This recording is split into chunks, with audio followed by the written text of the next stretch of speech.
Summer வந்தாச்சு. What's your plan for this holiday? எங்க கிட்ட விட்டுருங்க, நாங்க பாத்துக்கிறோம். VGT Holidays. GT Holidays, South India's #1 travel brand. Purity you can feel. Intention you can carry.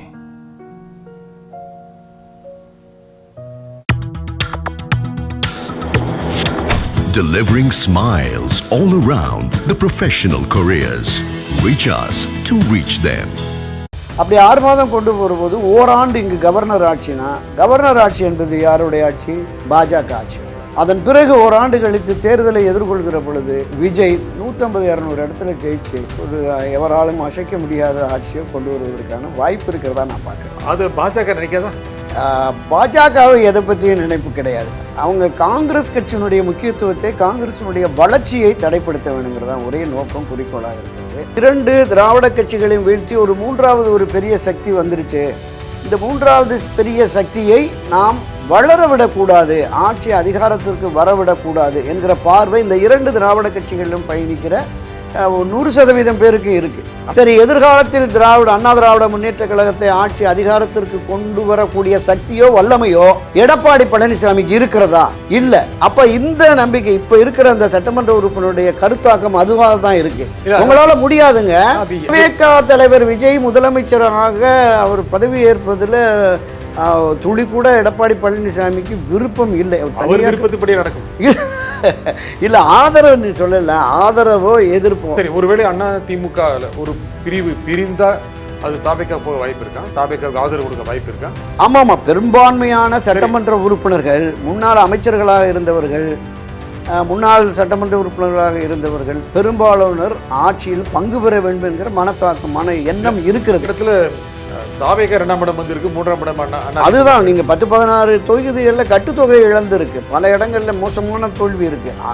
அதை தான் நான் குறிப்பிடுகிறேன். ஆனா இதை சரிப்படுத்துவதற்கு தாவேகாவோடு சேரலாம் அப்படிங்கிற எண்ணம் வரலாம் தானே?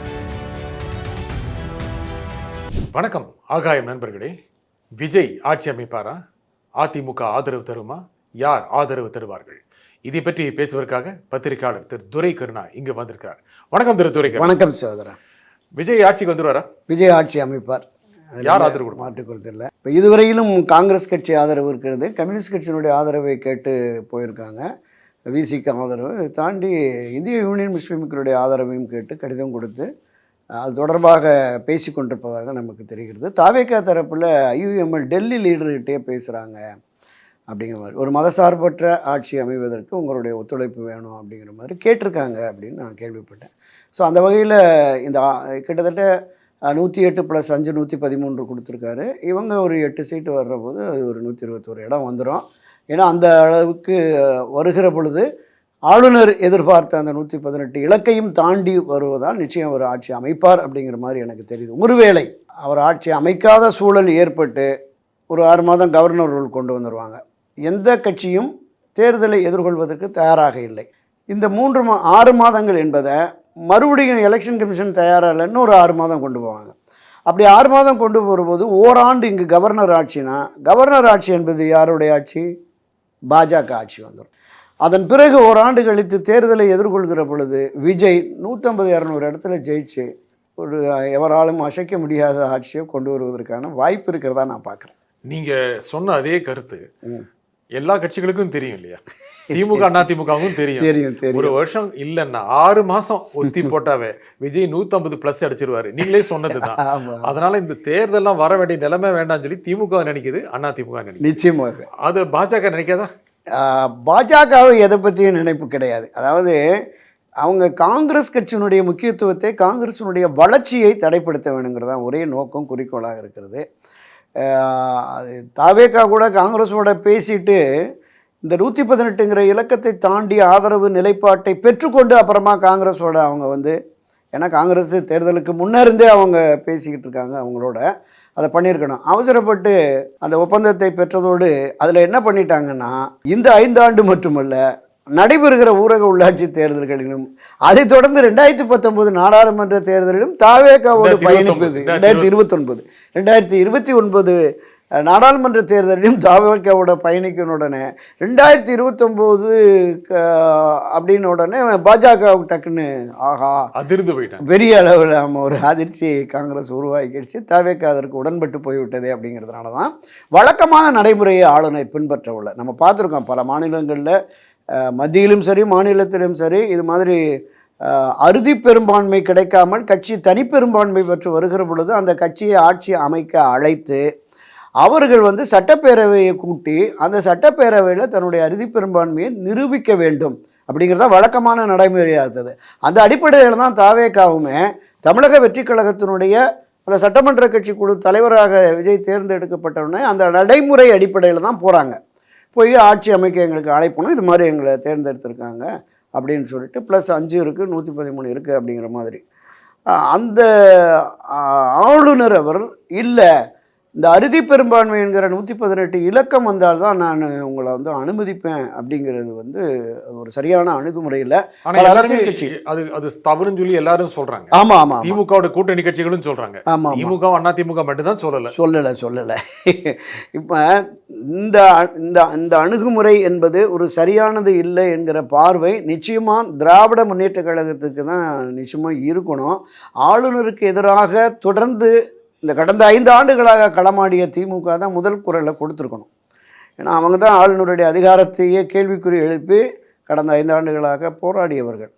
அப்போ அவங்க ஜனநாயக ரீதியில் மக்களால் தேர்ந்தெடுக்கப்பட்ட ஒரு தனிப்பெரும்பான்மை கட்சிக்கு உரிய மரியாதையை கொடுக்கணும் ஆளுநருங்கிற கருத்தை அவரும் வெளியிட்டிருக்கணும். 7 ஆண்டுகள் ஆட்சி அதிகாரத்தில் இருந்த அண்ணா திராவிட முன்னேற்ற கழகத்திற்குமே நிச்சயமாக அதை சொல்லியிருக்கணும். மக்கள் வாக்களித்து தேர்ந்தெடுத்திருக்காங்க. எனவே அந்த ஜனநாயக ரீதியில் அதை இந்திய அரசமைப்பு சட்டத்தின்படியும் தார்மீக அடிப்படையிலையும் மரபுப்படியும் ஆளுநர் நடந்து கொள்ள வேண்டும் என்கிற கருத்தை நீங்கள் குறிப்பிட்ட இந்த பிரதான 2 திராவிட கட்சிகளும் சொல்லியிருக்கணும். ஏன் சொல்லலை? சுயநலம். என்ன சுயநலம் சொல்லுங்க? என்ன சுயநலம்னா, எங்கிருந்தோ வந்தான் நின்றான் வென்றான்னு திடீர்னு எந்த ஒரு அரசியல் ரீதியான நீங்கள் பெரிய அளவில் போராட்டம் ஆர்ப்பாட்டம் மறியல் அரசியலில் அவருக்கு எதிராக இவருக்கு எதிராக அந்த மாதிரி எதுவுமே இல்லாமல் திடீர்னு 2 ஆண்டுகளுக்கு முந்தார் டிவிகே வர்சஸ் டிஎம்கேன்னு போட்டார், தூக்கிட்டார் பெரிய அளவில். ஆமாம், ஒரு வெற்றியை பெற்றாரோடனே அவங்களால ஜீரணிக்க முடியல. அதிர்ச்சிகரமான ஒரு பெரிய தோல்வியை நீங்கள் என்ன நிலைமைன்னு பாருங்கள். குளத்தூர் தொகுதிக்கு எந்த அளவுக்கு அவர் பண்ணாருங்கிறத நம்ம தொடர்ந்து பார்த்துக்கிட்டு இருக்கோம். ஒவ்வொரு ஆண்டு இந்த 5 ஆண்டுகளில் மற்ற 234 தொகுதிகளில் இல்லாத பல்வேறு வசதிகளை அங்கே பண்ணி கொடுத்தாரு. அந்த மக்கள் தோற்கடிச்சிட்டாங்க. ஒரு முதலமைச்சராக இருந்தவர் தோல்வி அடைந்து ஒரு எதிர்க்கட்சி தலைவராக கூட வர முடியாத ஒரு சூழலை உருவாக்கிட்டாங்க. எதிர்க்கட்சி தலைவராக இருந்த எடப்பாடி பழனிசாமி மிக பெரும்பான்மையான வாக்குகளை பெற்று வெற்றி பெற்றார். அவரால் எதிர்க்கட்சியாக கூட உட்கார முடியல. இந்த 2 கட்சி சொல்லலை நீங்க பேரதிர்ச்சி ஜீரணிக்க முடியலன்னா ஒரு அரசியல் ரீதியாக பின்னடைவை சந்தித்த 2 கட்சிகள் நிச்சயமா.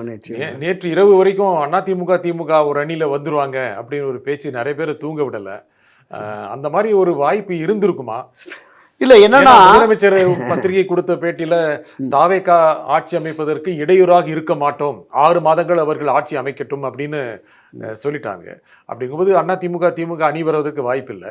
ஆனா இதை உருவாக்குவது, இதை முதலில் பேச தொடங்கியது அதிமுக அப்படின்னு நமக்கு தகவல்கள் வருது. எதுக்கு அதிமுக அப்படி விரும்புச்சு?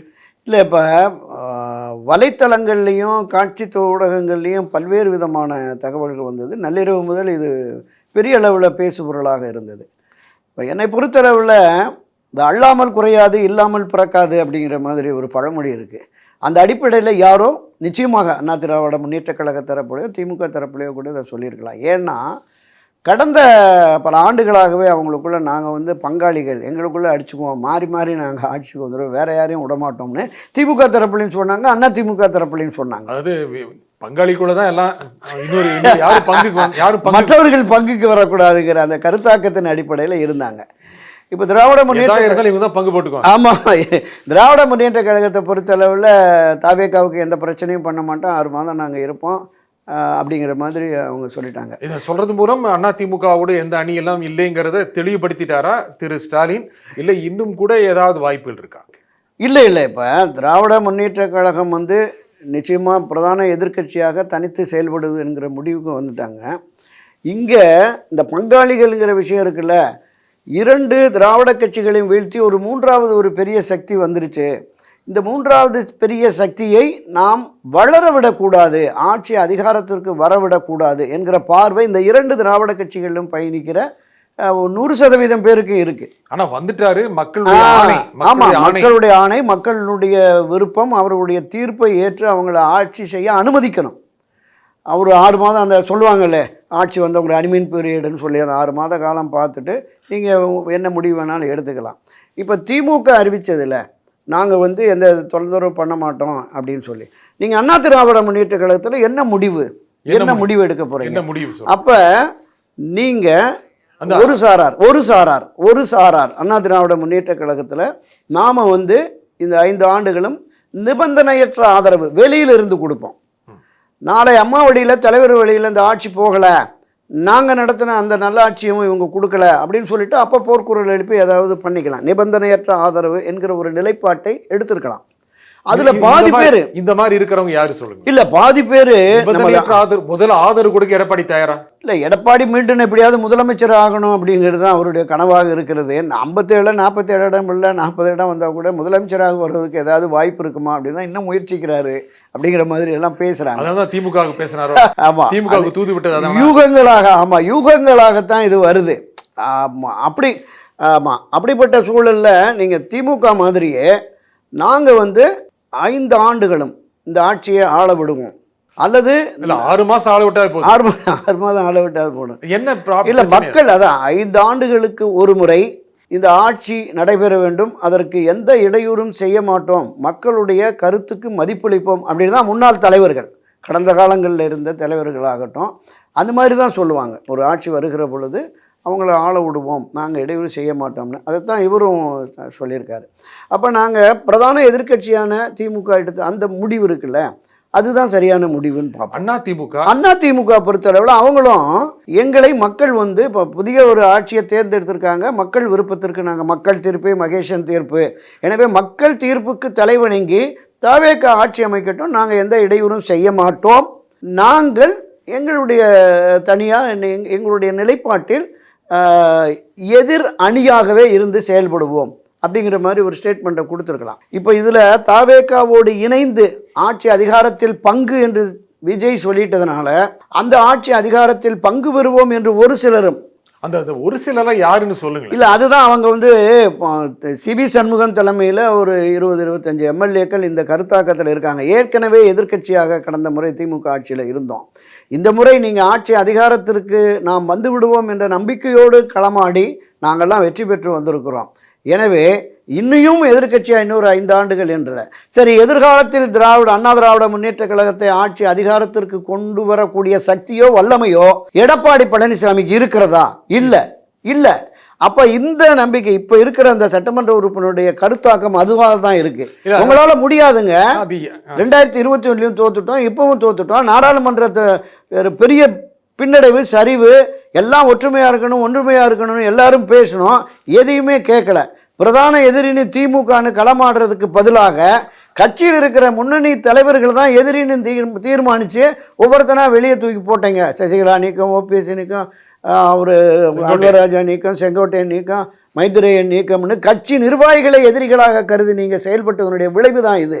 எனவே உங்களுடைய செயல்பாடு என்பதை, உங்களுடைய முடிவு என்பதை இனி ஏற்க முடியாதுன்னு திரு சிவி சண்முகம் உள்ளிட்ட பலரும் உரத்த குரலில் சொன்னதான் நமக்கு நான் கேள்விப்பட்டேன்.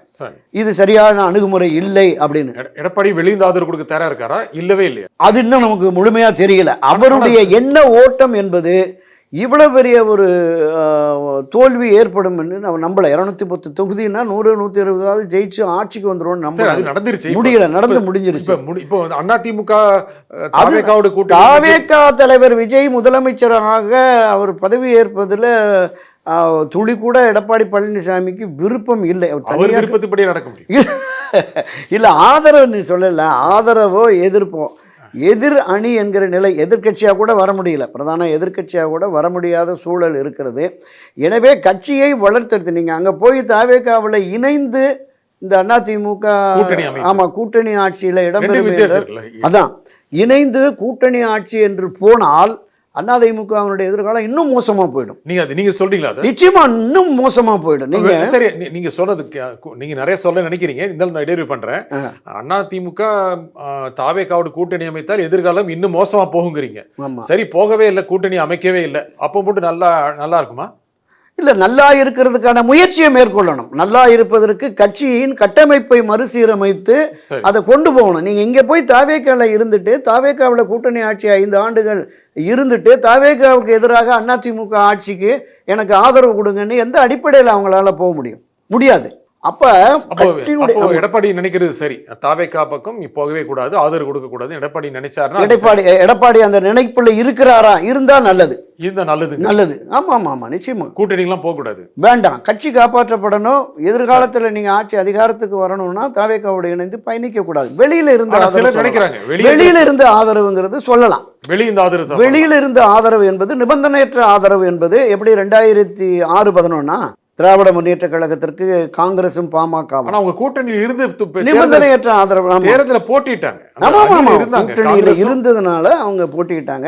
ஸோ அந்த அடிப்படையில் வெளியில இருந்தாலும் கூட மக்களால் தேர்ந்தெடுக்கப்பட்ட ஒரு தலைவன் ஆட்சி அதிகாரத்திற்கு வரட்டும். இப்போ தேர்தலை எதிர்கொள்வதற்கு நம்ம தொடக்கத்தில் சொன்னது மாதிரி எந்த கட்சியும் தயாராக இல்லை.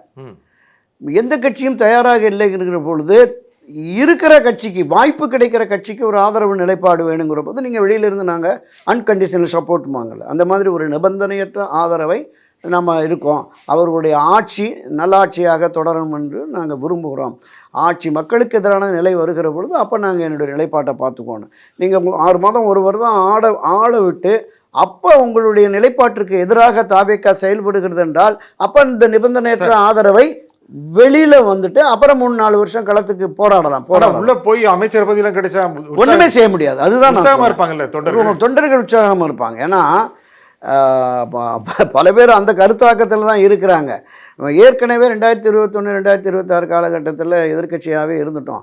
இந்த முறை ஆட்சிக்கு வருவோன்னு 20 கோடி 30 கோடி 50 கோடி செலவு பண்ணிட்டோம்.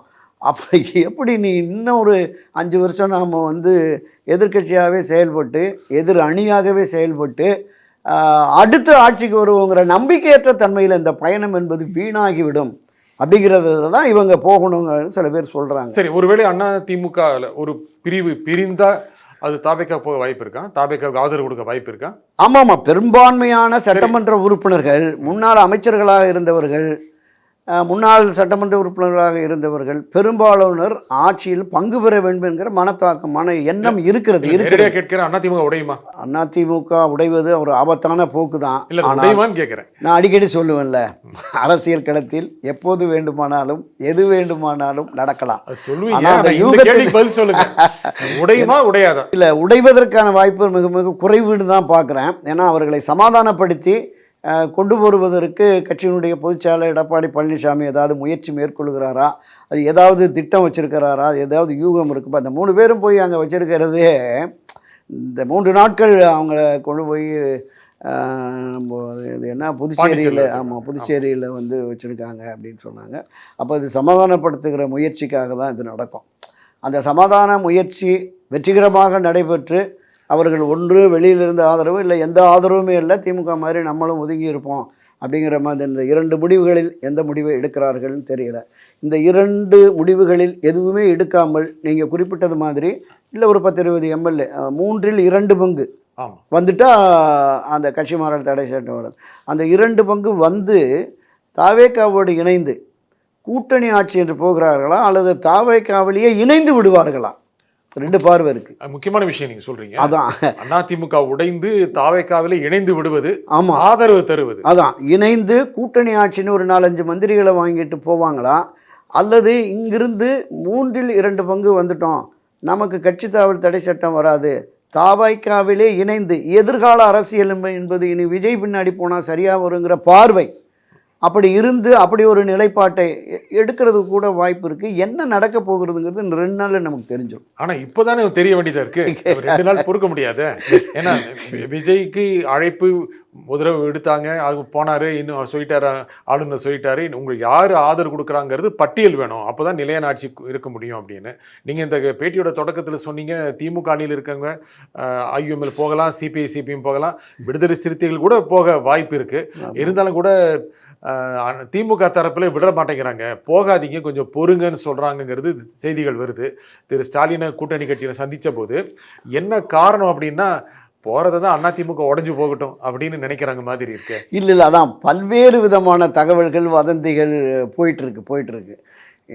நேற்று இரவு ஒரு நண்பரோட நான் பேசுகிற போது சொன்னார், தாவேகாவோடு இணைந்து அண்ணா திராவிட முன்னேற்ற கழகமும் தமிழக வெற்றி கழகமும் இணைந்து ஒரு ஆட்சி அமைப்பது, 2 ஆண்டு இவங்க 2 ஆண்டு அவங்க, அந்த மாதிரியான ஒரு மக்கள் ஏற்றுக்காங்க. அதான் அது ஏற்க முடியும். தாவேகா அதான் விஜய் முதலமைச்சர். நான் சொல்றேன், அரசியல் கட்சியில அரசியல்வாதிகள் அரசியலில் பயணிப்பவர்களுடைய எண்ண ஓட்டம் இப்படியெல்லாம் இருக்குன்னு சொல்றேன். மன ஓட்டம் என்பது இப்படியெல்லாம் இருக்கு. அது திரு எடப்பாடி பழனிசாமி முதலமைச்சராக்கி ஒன்று அவர் டெப்டி சிஎம்மா இவர் விஜய் வர்றது, அல்லது இவர் முதலமைச்சர் வாய்ப்பு இல்லை.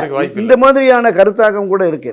இப்போ நம்ம தொடக்கத்தில் சொன்னோம்ல, இந்த 2 பேருமே பங்காளிகள், திமுக அதிமுக இணைந்தே ஒரு ஆட்சியை கொண்டு வருவதற்கான பேச்சுவார்த்தை நடக்குது அப்படின்னு அதுதான் சொல்றேன். அப்போ அந்த மாதிரியான எதுவுமே வெறும் வதந்திகளாக தகவல்களாக இருக்கு. இதை கூட சொல்றாங்க. ஆனால் எப்படி திரு விஜய் ஒருவேளை ஆளுநரிடமிருந்து சரியான சாதகமான பதில் வரவில்லை என்றால் நீதிமன்றத்திற்கும் போகலாம், இல்லாவிட்டால் நீங்கள் தொடக்கத்தில் சொல்றது போல திமுக கூட்டணி இருந்து பலர் விஜய்க்கு ஆதரவு கொடுத்தால் நீங்க சொன்னது போல கம்ஃபர்டபுளாக இருந்து விடுவார். 120 அதன் மூலம் அவர் பெரும்பான்மை நிரூபித்து ஒரு ஆட்சியை தொடங்கலாம். ஆட்சிக்கு வந்த பிறகு பல கட்சிகள் உடையலாம், சிதறலாம், வந்து சேரலாம், அதிமுக ஒன்றாக இருக்கலாம். இதற்கான வாய்ப்புகள் இருக்கிறதா, இல்லை இப்பொழுதே அதிமுகவில் இருப்பவர்கள் ஆட்சியில் பங்கு பெற்று கொண்டு அதனுடைய பதவி சுகத்தை அனுபவித்தே ஆக வேண்டும் என்ற பதற்றத்தில் இருக்கிறார்களா? இந்த 2 நாட்களாக இப்போது நடைபெறுகிற இந்த சம்பவங்கள் என்பது மாறி மாறி திரு எடப்பாடி பழனிசாமி கூட திரு சிவி சண்முகம் இவங்கள்ட்ட மாறி மாறி போகிறவர்களில் பெரும்பாலானோருக்கு ஆட்சி அதிகாரத்தில் பங்கு பெற வேண்டும் என்கிற கருத்தாக்கம் இருப்பதாகத்தான் நமக்கு தெரிகிறது, தகவல்கள் வருகிறது. இவர்களை சமாதானப்படுத்தி தாவேகாவோட போக வேண்டாம், நாம் ஒரு மிகப்பெரிய அரசியல் இயக்கம், அரசியல் கட்சி, நம்முடைய எதிர்காலம் பாழாகிவிடும் அப்படிங்கிற மாதிரி கருத்தாக்கம் உள்ள மூத்த முன்னோடிகள் பலர். இப்போ இந்த OS மணி எல்லாம் சொன்னார், ஒருபோதும் அப்படியெல்லாம் நாங்கள் பாண்டிச்சேரியில் இருக்காரு. ஆமாம், விஜயபாஸ்கர் எல்லாருமே பெரும்பாலானோர் அங்கே தான் இருக்காங்க. 30க்கும் மேற்பட்டவர்கள், 47 32 பேர் அங்கே தான் இருக்கிறாங்க அப்படிங்கிற மாதிரி தான் நமக்கு தகவல்கள் இருக்குது. அதில் பெரும்பாலானோருடைய எண்ணம் ஆட்சி அதிகாரத்திலே பங்கு பெற வேண்டும் என்கிற எண்ணம் இருக்குது. அப்படி ஆட்சி அதிகாரத்தில் பங்குறது நம்ம இதற்கு முன்னதாக 2 நிமிடத்துக்கு முன்னே நான் சொன்ன மாதிரி ஆட்சி அதிகாரத்தில் கூட்டணியாக இணைந்து கட்சியிலே சேர்ந்துறது. ஆமாம், இது எந்த முடிவு எடுத்தாலும் அதிமுகவினுடைய எதிர்காலம் என்பது மிக மிக பெரிய கேள்விக்குறியா போயிடும். இப்போ மட்டும் கேள்விக்குறி இல்லையா? இப்போ மோசமான நிலைமைக்கு போயிடுச்சு, இன்னும் மோசமான நிலைக்கு. அதாவது ஆமாம், நான் பல பதிவுகளில் ரொம்ப உணர்ச்சி வசப்பட்டே சொன்னேன். 1000 ஆண்டுகளை கடந்து இந்த கழகம் நின்று நிலைத்திருக்கும் என்று இந்த கட்சியை தொடங்கிய புரட்சியர் எம்ஜிஆர் பேசினார். செல்வி ஜெயலலிதா சட்டமன்றத்தில் 100 ஆண்டுகளை கடந்தும் அதிமுக ஆட்சி அதிகாரத்திலே இருக்கும்னு பேசினார். கட்சி 1000 ஆண்டுகளை கடந்திருக்கணும் தலைவர் பேசினார். இவங்க ஆட்சி அதிகாரத்திலே 100 ஆண்டுகளை கடந்தும் கூட அதிமுக இருக்குன்னு சொன்னார். 53 வருஷத்தில் அதல பாதாளத்திற்கு எடப்பாடி பழனிசாமி இந்த கட்சியை கொண்டு போய் கோவத்தில் இருந்துச்சு, இப்போ பாண்டிச்சேரியில் இருக்கு. ஆமாம், மிக மோசமான ஒரு நிலைமைக்கு அண்ணா திராவிட முன்னேற்ற கழகத்தை கொண்டு சென்ற ஒரு மிகப்பெரிய அவப்பெயர், வரலாற்று கரை எடப்பாடி பழனிசாமி மீது படிந்து விட்டது. 4 ஆண்டுகள் கரையை நீக்கி 4 ஆண்டுகள் வெற்றிகரமாக ஆட்சி நடத்தினார். வெற்றிகரமான ஆட்சி நிச்சயமா அதிமுக ஆட்சி என்பது எந்த காலத்திலுமே, புரட்சியர் எம்ஜிஆர் காலத்திலும் சரி, செல்வி ஜெயலலிதா காலத்திலும் சரி, எடப்பாடி பழனிசாமி காலத்திலும் நல்ல ஆட்சியை கொடுத்தார். மக்களுக்கான பல விஷயங்கள் பண்ணினார். ஆனால் இப்போ அவருடைய அந்த வரட்டு பிடிவாதத்தால் சரி கட்சி ஒன்றுபட்டு வலிமை மிக்கதாக இருந்தால் திமுகவை வீழ்த்த முடியுங்கிற பார்வை இருக்குல்ல. இன்னைக்கு 1000 ஓட்டு 2000 ஓட்டு 3000 ஓட்டுல தான் நிறைய இடங்கள்ல கட்சி தோத்துருக்கு. நிறைய இடத்துல தாவேகா 2ஆம் இடம் வந்திருக்கு, 3ஆம் இடம். அதுதான் நீங்க 10-16 தொகுதிகளில் கட்டுத்தொகை இழந்திருக்கு, பல இடங்கள்ல மோசமான தோல்வி இருக்கு. அதை தான் நான் குறிப்பிடுகிறேன். ஆனா இதை சரிப்படுத்துவதற்கு தாவேகாவுடன் சேரலாம் அப்படிங்கிற எண்ணம் வரலாம் தானே? இல்லை, தாவேகாவோடு சேர்ந்து நீங்கள் அதிமுகங்கிற அடையாளத்தோடு உங்களால் பயணிக்க முடியாதுல்ல. தாவேகாவோடு இணைந்து நீங்கள் ஆட்சி அதிகாரத்திற்கு வந்தால் அதிகாரத்தை சுவைக்கலாம், நீங்கள் சம்பாதிக்கலாம், அது வேறு. ஆனால் சம்பாதிக்க விடுவாரா விஜய்னு அது ஒரு பெரிய கேள்வி இருக்குது. அது நமக்கு அது மிகப்பெரிய பணம் கொடுக்காமல் பல பேர் வென்றாங்க. அடையாளம் தெரியாமல் வாக்காளர்களுக்கு அடையாளம் தெரியாத வேட்பாளர்கள்லாம் வெற்றி பெற்று வந்திருக்கிறார்கள். நீங்கள் யாருன்னு தெரியாதுங்க, விசிலில் ஓட்டு போட சொன்னால் என் பேரன் போட்டு வந்தேன், எனக்கு வேட்பாளர்லாம் தெரியாது அப்படிங்கிற மாதிரிலாம் இருக்குது.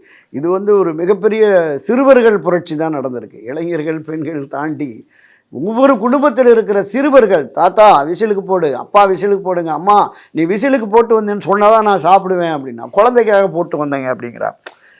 நீங்கள் காலங்காலமாக ரெட்டலைக்கு வாக்களித்த என்னுடைய நண்பர் குடும்பம் 7 பேர், அவங்க சொல்கிறாங்க தலைவரும் இல்லை அம்மாவும் இல்லை, விசிலுக்கு போட்டு வந்தோம் 7 ஓட்டும் அப்படிங்கிறாங்க. சரி, அப்போ இதுதான் இந்த புரட்சி இருக்குல்ல, இதை அங்கீகரிப்பதற்கு இந்த திராவிட கட்சிகள் நிச்சயமாக 5 ஆண்டு அவர் ஆள விடணும்.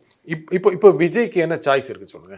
2 நாள் காத்திருக்கலாம், பெரும்பான்மை பெறுவதற்கான சூழலை ஏற்படுத்தலாம், அல்லது ஆளுநர் மனம் மாறுவார்னு எதிர்பார்க்கலாம். என்ன சாய்ஸ் இருக்கு விஜய்க்கு? இல்லை, அதான் இப்போ மீண்டும் 2 முறை போய் பார்த்துட்டு இவர் அது ஆளுநர் பிடிவாதத்தோடு இருக்கிறார். 18 எண்ணிக்கை என்பதை ஆதரவு நிலைப்பாடு 118 என்கிற அந்த எண்ணிக்கை ஆதரவு நிலைப்பாட்டை கொண்டு வந்தால் மட்டும் இல்லை, ரிட்டனாக கூட ஒன்று வந்திருக்கதாக பார்த்தோம்.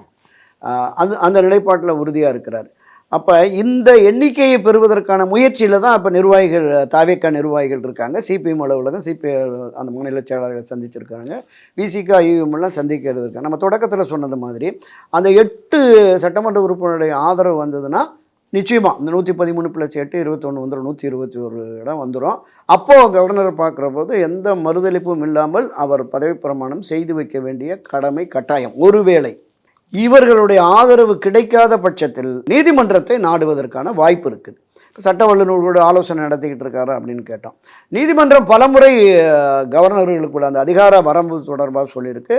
பலமுறை இந்த மாதிரி குறைந்த நம்ம கர்நாடகத்துலேயும் சரி, மத்தியிலே கூட வாஜ்பாய் அரசு இருக்கிற போது நீங்கள் ஃப்ளோரில் நிரூபித்தா போதும், அறுதி பெரும்பான்மை ஆட்சி அமைப்பதற்குரிய அறுதி பெரும்பான்மை கிடைக்காத நிலையில் தனி பெரும்பான்மை கட்ட அந்த முதன்மை கட்சியை அழைத்து ஆட்சி அமைப்பதற்கு வாய்ப்பு கொடுத்து அவர்கள் சட்டப்பேரவையை கூட்டி தங்களுடைய பெரும்பான்மையை நிரூபிக்கலாம் என்பது காலங்காலமான அணுகுமுறை.